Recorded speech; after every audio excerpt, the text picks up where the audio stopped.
Sir చెప్పండి sir, ముఖ్యంగా చూసుకుంటే ఇటువంటి సమ్మిట్లు ఏర్పడడం వల్ల యువతని ఏ విధంగా ప్రోత్సహించడం ఉంటుంది? ఈరోజు చూసుకుంటే మన రాష్ట్రం, మన దేశం అంతా కూడా యువత ఎక్కువగా ఉన్నటువంటి నేపథ్యం అయితే కనిపిస్తుంది. వీళ్ళందరినీ కూడా ఏ విధంగా తీసుకుంటే వీళ్ళందరికీ కూడా స్కిల్డ్ పర్సన్గా తయారు చేయొచ్చు, వాళ్ళ ద్వారా ఏ విధంగా అవుట్పుట్ని బయటికి రాబెట్టచ్చు, ఏ విధంగా ముందుకు వెళ్తే దేశంతో పాటు మన రాష్ట్రం కూడా అభివృద్ధి పదంలో నడుస్తుంది? నా పేరు బసవశేఖర్ శంషాబాద్. నేను ఐటీ సార్ న్యూయార్క్ ప్రెసిడెంట్ని. సో మీరు న్యూస్లో చూస్తున్నట్టయితే అమెరికాలో పరిస్థితి ఇప్పుడు డిఫరెంట్గా ఉంది. చాలా రిస్ట్రిక్షన్స్ ఉద్యోగాలకి, మన ఇక్కడ నుంచి వెళ్ళిన యువతకి అక్కడ చదువుకోవడానికి కానీ, చదువుకున్న వాళ్ళకి ఉద్యోగాలు కానీ చాలా ప్రాబ్లంగా ఉంది. సో కానీ బిజినెస్ మాత్రం తగ్గట్లేదు. మీరు మార్కెట్ చూస్తుంటే రోజు రోజుకి మార్కెట్ పెరుగుతుంది కానీ తగ్గట్లేదు. సో కొన్ని అనివార్య కారణాల వల్ల, గవర్నమెంట్ రూల్స్ వల్ల మన వాళ్ళకి ఉద్యోగాలకి ప్రాబ్లం అవుతుంది. సో ఐటీ సార్ ఏంటంటే we are planning to bring the business to Andhra Pradesh. అంటే యువత అక్కడికి వచ్చి పనిచేయడానికి మా ఐటీ సేవ మెంబర్ కంపెనీస్ 2,000 పైగా కంపెనీస్ ఉన్నాయి. అవి హెల్ప్ చేస్తాయి.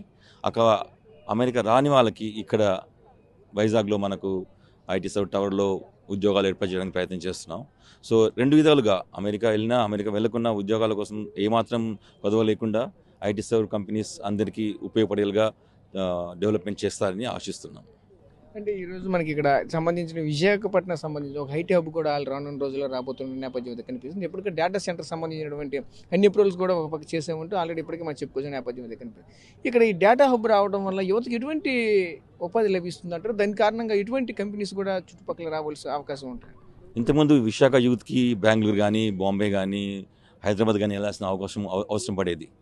ఇక్కడ ఇప్పుడు చూస్తే ఈరోజు ఆల్మోస్ట్ 2 లక్షలు 3 లక్షల కోట్ల ఇన్వెస్ట్మెంట్ వచ్చింది.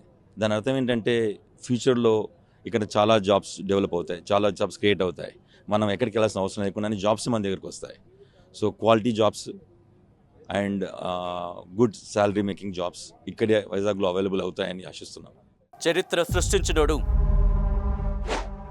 ఇప్పుడు ఆ చరిత్రని తిరగరాయబోతున్నాడు. అబద్ధాల గోడల్ని బద్దలు కొట్టి నిజాలను రాగా మీ ముందుంచబోతున్నాడు.